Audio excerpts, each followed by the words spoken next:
Võ Nguyên Giáp lần đầu tiên gặp ở Côn Minh, Trung Quốc. Lúc đó còn trẻ lắm.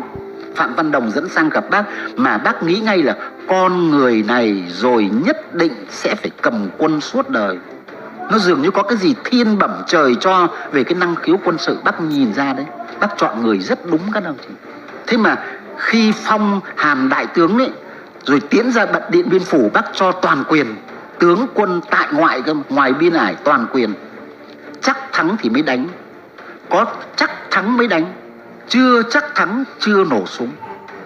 Chỉ được báo về với Trung ương với bác một câu thôi: đã thắng trận, không báo cái gì khác.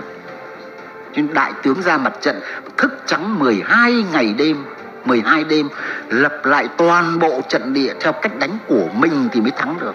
Trận này nhất định đánh được thắng, chắc thắng mới đánh, không chắc thắng không đánh. Trước lúc lên đường ngay tấn này